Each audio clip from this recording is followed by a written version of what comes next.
Hello, hello, hello, hello. It's Ronnie with Miss Ronnie Rise.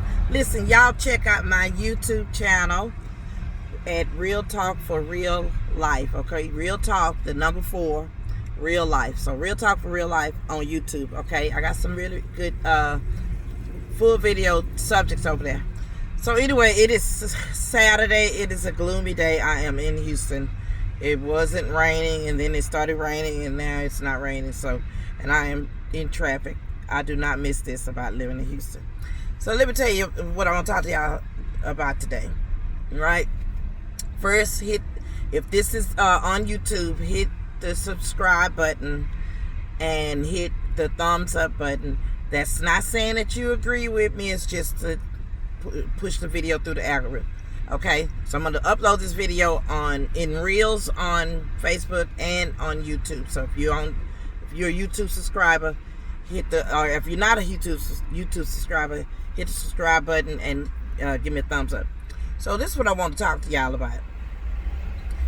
Why do we associate violence or mistreatment or ugliness or nastiness or meanfulness? Why do we associate that with love?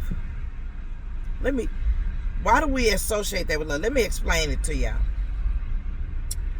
And if this goes on, if I put this on Reels, the video may cut off because Reels are only a few seconds long. So if I put it on Reels and it cuts off, just go to the YouTube channel and finish listening. Okay? So let me ask y'all this. Why do we associate with love? So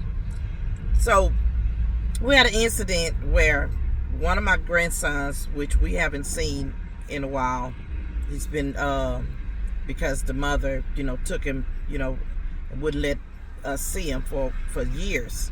So he just started coming back around, and he's been kind of like bullying the 5-year-old. I think he's 10. And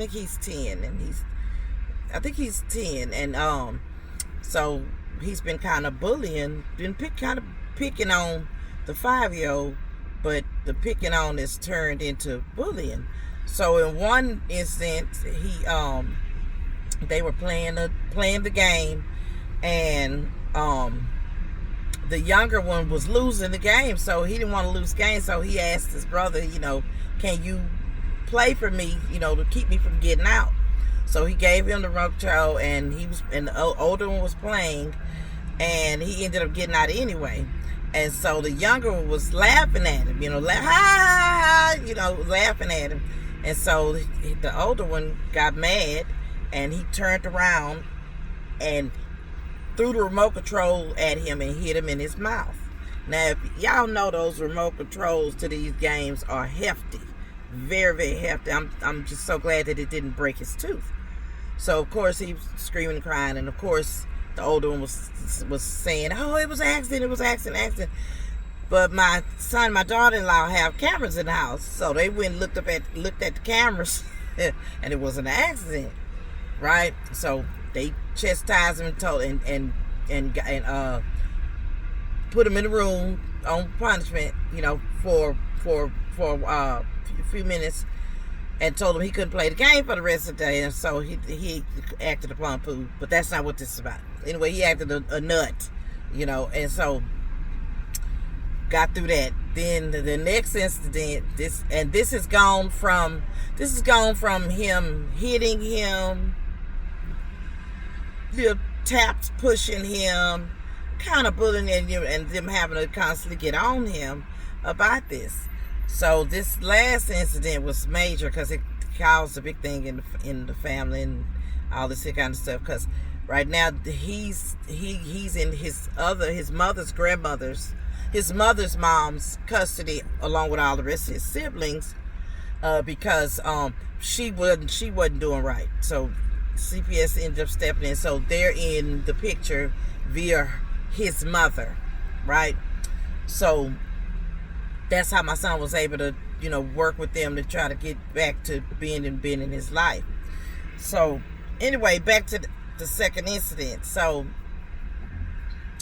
they were in the room playing, And my older granddaughter was in there. I think the one that's 14, she was in there too, and the boys was in there playing. And the next thing you know, the younger one lets out a scream, and the older one comes running out of the room. I didn't do it. I didn't do it. I didn't do it. It was accident. It was accident. It was accident. And everything's I was accident with him. So my daughter was in the kitchen, and the 5-year-old come running, screaming, and he gets in the kitchen, and his whole face is just bloody, just blood, mouth bloody, nose bloody, everything. Well, of course she's panicking. Oh my God, and he's holding on to her because, he ain't never seen so much blood in his life, and the blood is coming from him. So he's just, rightfully so. And so, she's like, what happened? What happened? Of course, the older one had already came in running out saying it was accident, it was accident. So what happened was the older one pushed him into the wall. It wasn't an accident, it was on purpose. The older one pushed the younger one into the wall, and the younger one, he 5, so he don't weigh but this much. He like a French fry with arms and legs. He's just this big. And the other one's 10. He's kind of stocky. So it don't take much because the 5-year-old don't weigh but a feather. So it don't take much.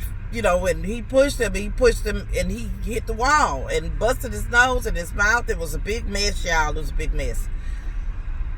So all this to say this, they had to go through CPS because my son whooped his behind, rightfully so. So, long story short, besides all that, they had to go through CPS and all this, and it was a mess. So, after all this was over and they went through all this here kind of stuff, my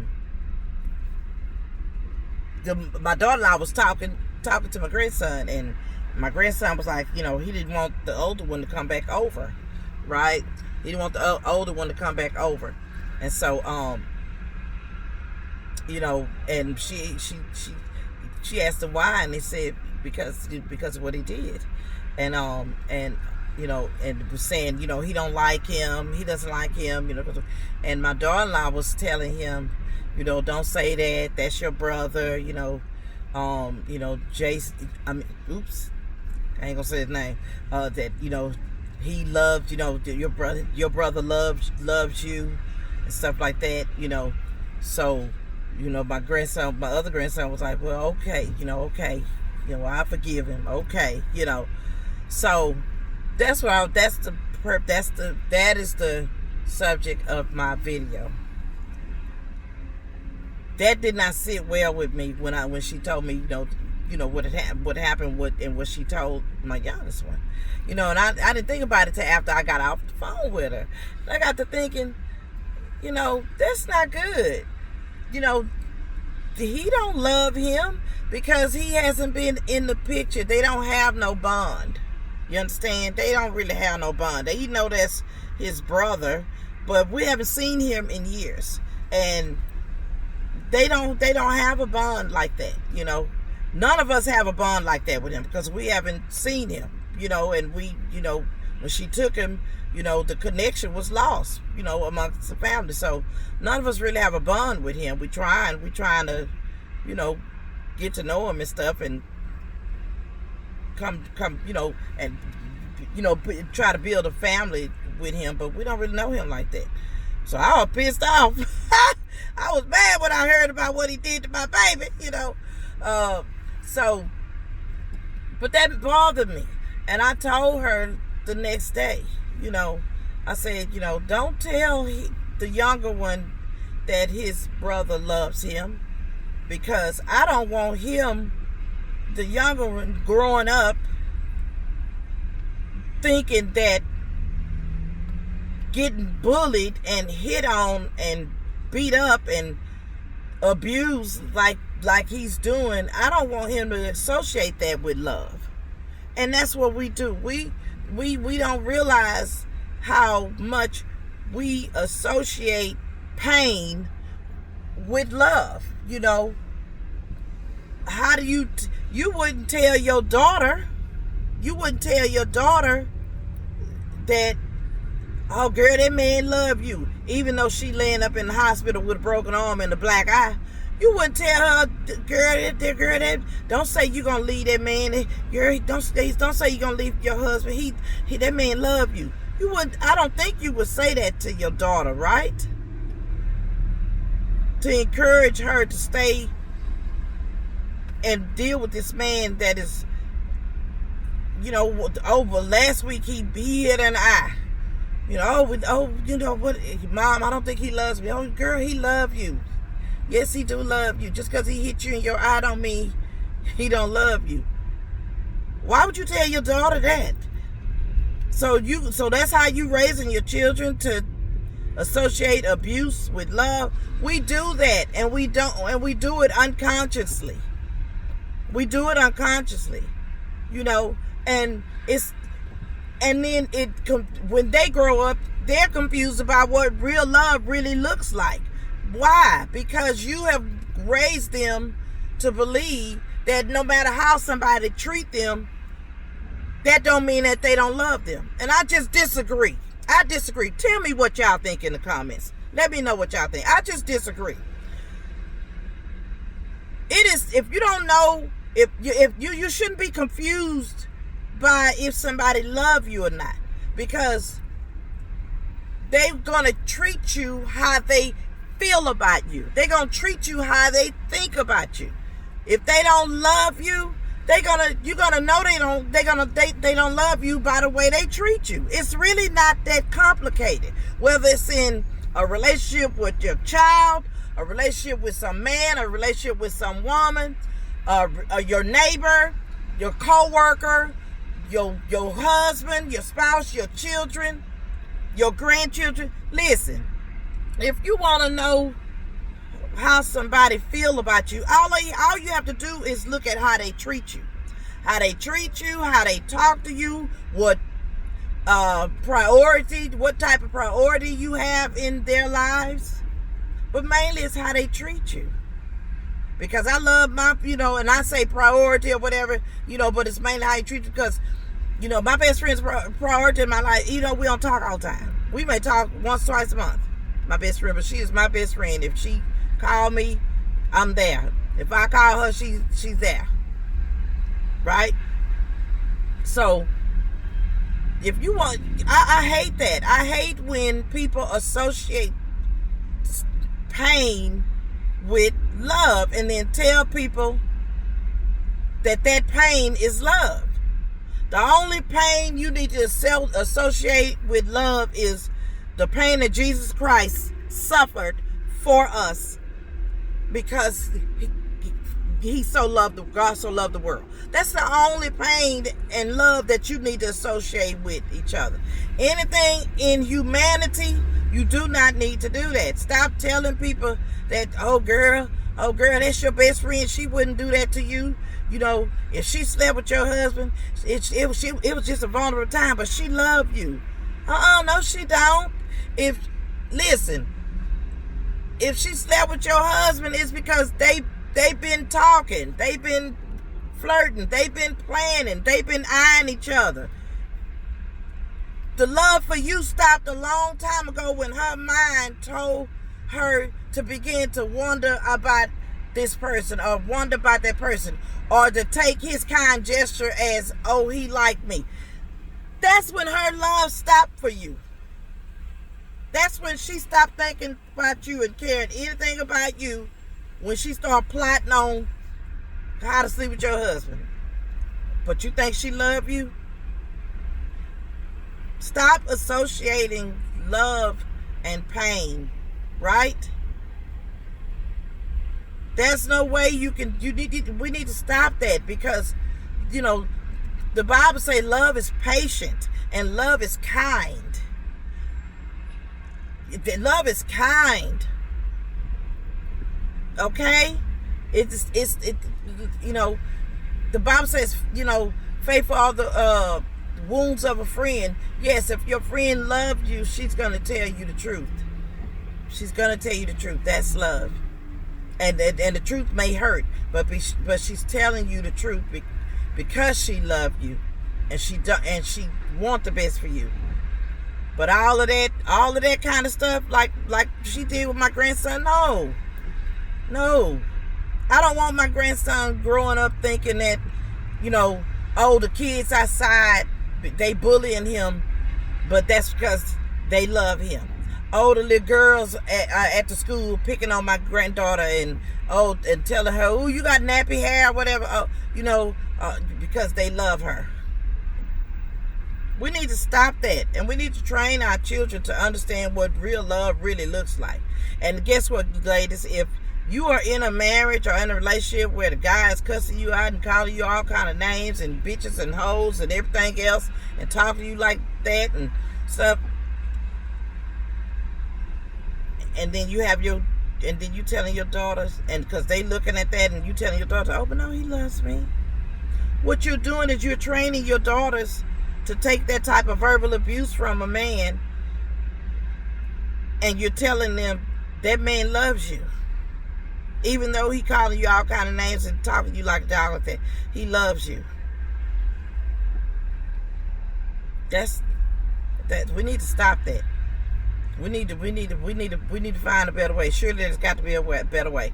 We need to stop associating pain with love. I've seen so many times,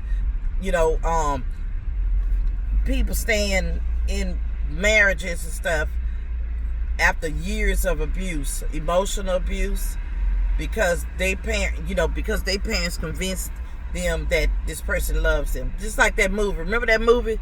Y'all give me a thumbs up and subscribe to the channel and hit that notification bell when I upload another video. But remember that movie, Tyler Perry movie? I think it was the family reunion or something. What was it? The one with Lynn Whitfield. I forgot the name of it. The one with Lynn Whitfield, and she had the two daughters, and one of the daughters, had babies, two kids outside of marriage, and Lynn Whitfield was like this uppity, mother and stuff, and she made a huge difference between the two daughters. One had two babies, and she was a single struggling mother. She was always putting her down, and the other one was engaged to this very successful, I think, stockbroker or something, and they were living in a high-rise building, and he was real wealthy and stuff, but he was beating the crap out of the girl. He was abusing the girl, but he was abusing her in a way on her body where the bruises wouldn't show. Y'all remember the movie? You remember the movie? Put it down in the comments, because I can't remember the movie. I think it was Medea's Family Reunion. I think that's what it was. I can't remember. But if y'all know the movie, y'all put it in the comments. But remember, she was, and the girl was trying to tell her mama, that the boy was abusing her. The man was abusing her stuff. Girl, and when her mama realized what was going on, her mama, she didn't want to hear it. She didn't want to hear it. He loves you. She was trying to convince the girl that he loved her. Even though he was beating the crap out of her, she was living in amongst a sea of domestic violence with this fool. But her mama was convincing her to stay because, he loves her, because he was wealthy and rich and take care of her, and she can buy what she wants and all this here kind of stuff. You understand what I'm saying? And we do that. We do that. We convince people that people love them, and yet we're telling them, don't believe your lying eyes. What your eyes see, how he's treating you, that's a lie. We're telling you to believe the words that's coming out their mouth when they say, "But baby, I love you."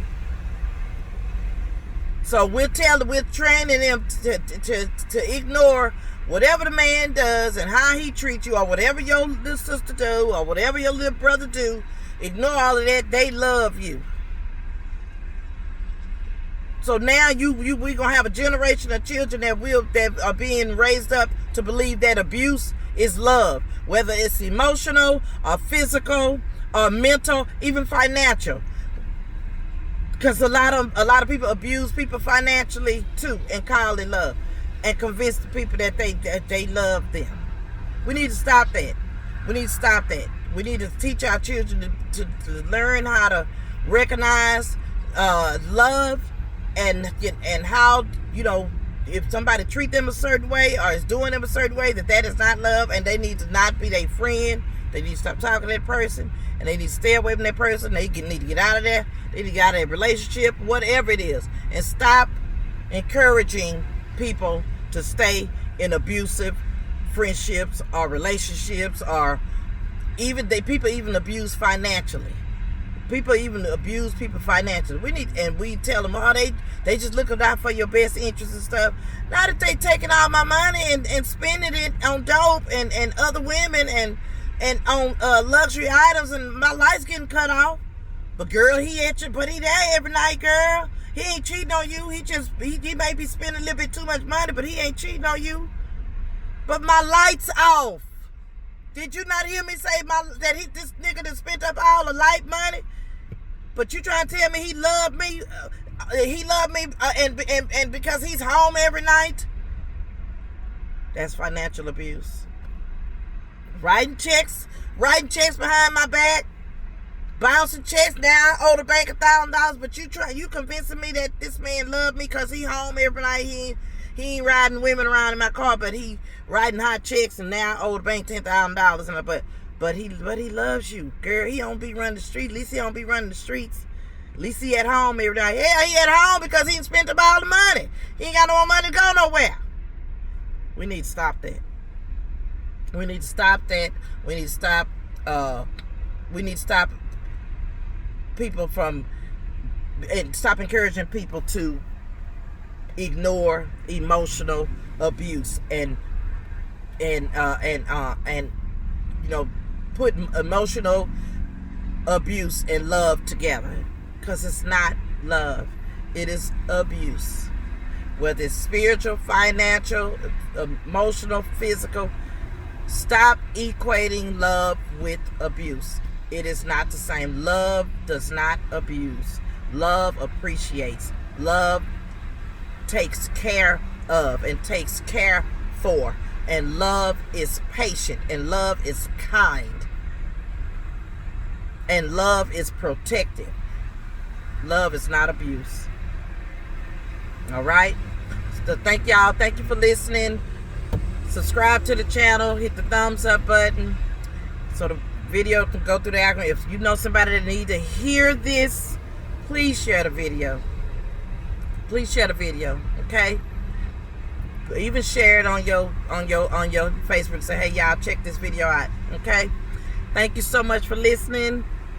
God bless you until we meet again.